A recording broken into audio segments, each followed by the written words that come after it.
Praise the Lord. Good morning.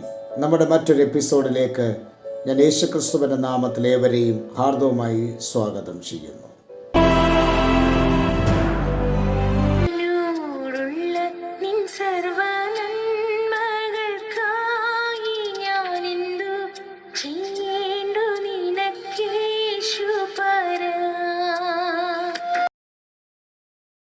Praise the Lord.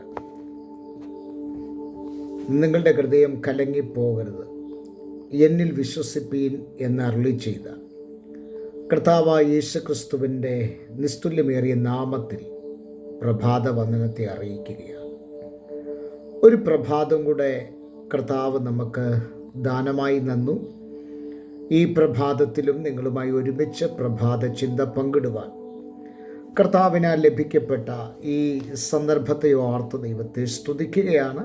വിശേഷ ഓരോ പ്രഭാതത്തിലെയും ചിന്തകൾക്ക് പ്രതിദിനം നല്ല പ്രോത്സാഹനങ്ങൾ തരുന്ന എൻ്റെ എല്ലാ മാന്യ മിത്രങ്ങൾക്കും യേശുക്രിസ്തുവിൻ്റെ നാമത്തിലുള്ള പ്രഭാത വന്ദനത്തെ അറിയിച്ചുകൊണ്ട് നമ്മുടെ പ്രഭാത ചിന്തയിലേക്ക് പ്രവേശിക്കുകയാണ്. നമ്മൾ ഈ ദിവസങ്ങളിൽ പഠിച്ചുകൊണ്ടിരിക്കുന്ന പ്രധാനപ്പെട്ട ഒരു പ്രമേയം യാക്കോബിൻ്റെ ലേഖനമാണ്.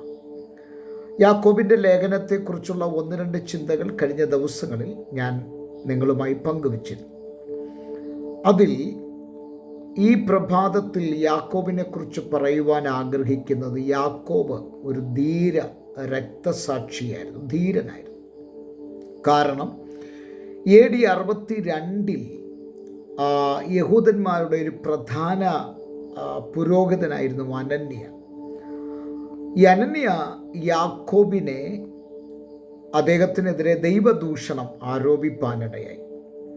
അങ്ങനെ ദൈവദൂഷണം ആരോപിക്കപ്പെട്ട ഈ യാക്കോബിനെ ഒരു മലമുകളിൽ കൊണ്ടുചെന്നിട്ട്, ദൈവാലയത്തിൻ്റെ മുകളിൽ കൊണ്ടുചെന്നിട്ട് ഈ യാക്കോബിനെ അവിടെ നിന്ന് തള്ളിയിട്ടു.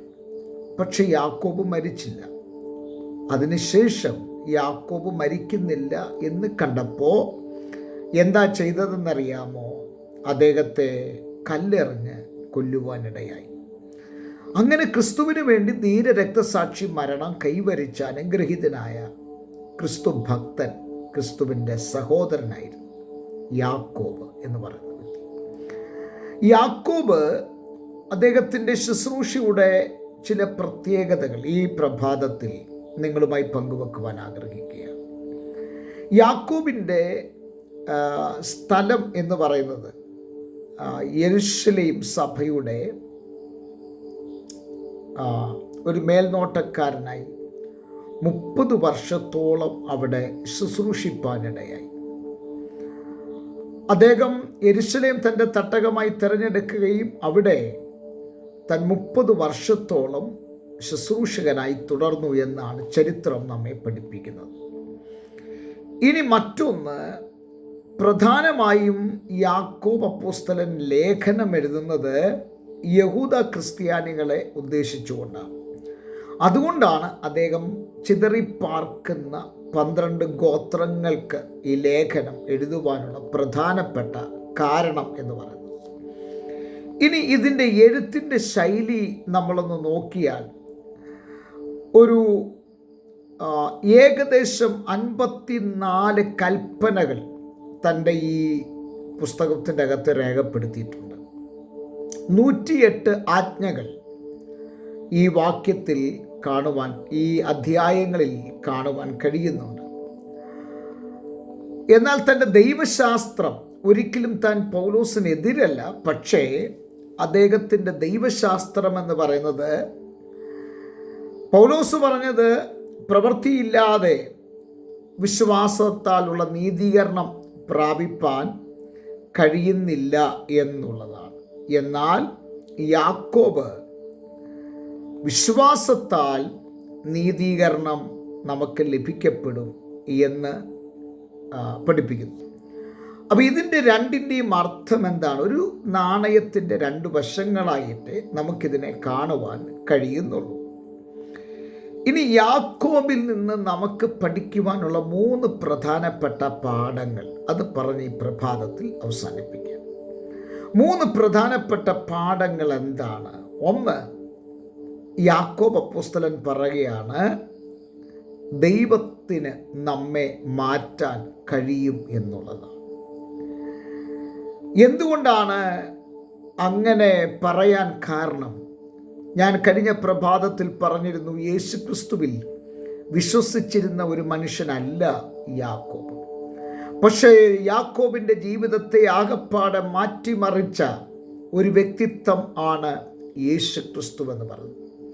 തൻ്റെ സഹോദരൻ്റെ ഉത്ഥാനത്തിന് ശേഷം തൻ്റെ സഹോദരനായ യാക്കോബിന് യേശുക്രിസ്തു പ്രത്യക്ഷനായി കഴിഞ്ഞപ്പോൾ അവനിലുണ്ടായ മാറ്റങ്ങൾ നിരവധിയാണ്. അങ്ങനെ ആ മാറ്റങ്ങളിൽ വിശ്വാസമർപ്പിച്ച യാക്കോബ് പറയുകയാണ്, കേവലം യാക്കോബിനെ മാത്രമല്ല ക്രിസ്തുവിന് മാറ്റുവാൻ കഴിയുന്നത്, മറിച്ച് നമ്മുടെ ഓരോരുത്തരുടെയും ജീവിതത്തെ മാറ്റിമറിക്കുവാൻ ക്രിസ്തുവിന് കഴിയും എന്ന് ശക്തമായി പഠിപ്പിക്കുകയാണ്. അങ്ങനെ ഒരു മാറ്റം സംഭവിക്കുന്ന മേഖല ഏതാണ്? യാക്കോബ് അപ്പോസ്തലൻ നമ്മെ പഠിപ്പിക്കുന്നത്, നമ്മുടെ ജീവിതത്തിൻ്റെ സമസ്ത മേഖലകളിലും ഒരു രൂപാന്തരം കാണണമെങ്കിൽ അവിടെ പ്രാർത്ഥന എന്ന് പറയുന്ന ഒരു ജീവിതം നമുക്കെല്ലാവർക്കും അനിവാര്യമാണ്. എവിടെ പ്രാർത്ഥനയുണ്ടോ അവിടെ വലിയ മാറ്റങ്ങൾ സംഭവിക്കുകയാണ്. പ്രാർത്ഥനയിൽ കൂടെ മാത്രമേ നമുക്ക് ലോകത്തെ വെട്ടിപ്പിടിക്കുവാൻ കഴിയുള്ളൂ. പ്രാർത്ഥനയിൽ കൂടെ മാത്രമേ നമുക്ക് ജീവിതങ്ങളെ രൂപാന്തരത്തിലേക്ക് കൊണ്ടുവരുവാൻ കഴിയൂ. പ്രാർത്ഥനയിൽ കൂടെ മാത്രമേ തകർന്ന കുടുംബ ജീവിതങ്ങളെ പണിയുവാൻ കഴിയൂ. പ്രാർത്ഥനയിൽ കൂടെ മാത്രമേ തകർന്ന ബന്ധങ്ങളെ നമുക്ക് പുനഃസ്ഥാപിപ്പിക്കുവാൻ കഴിയൂ. ആകയാൽ ഈ പ്രഭാതത്തിൽ യാക്കോബിന് ഉണ്ടായ ഒരു മാറ്റം പോലെ നമ്മുടെ ജീവിതത്തിലും ഉണ്ടാകട്ടെ. പ്രാർത്ഥനയിലേക്ക് നമുക്ക് മടങ്ങി വരാം.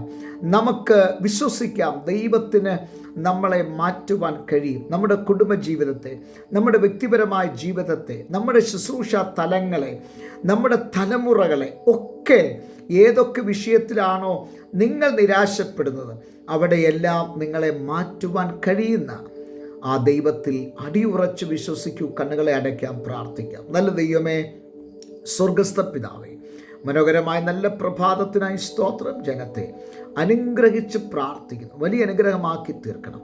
യേശു ക്രിസ്തുവിൻ നാമത്തിൽ തന്നെ ആമേൻ. എല്ലാവർക്കും നല്ലൊരു പ്രഭാതം നേർന്നുകൊണ്ട് ക്രിസ്തുവിൽ നിങ്ങളുടെ പ്രിയ സഹോദരൻ പാസ്റ്റർ ജോസ് സാമുവൽ. നിങ്ങൾ യൂട്യൂബിലാണ് ഈ മെസ്സേജ് കേൾക്കുന്നതെങ്കിൽ ദയവായിട്ട് സബ്സ്ക്രൈബ് ചെയ്യുക. നിങ്ങൾ ഫേസ്ബുക്കിലാണെങ്കിൽ ദയവായിട്ടൊന്ന് ഫോളോ ചെയ്യുക. ദൈവം എല്ലാവരെയും അനുഗ്രഹിക്കുമാറാകട്ടെ.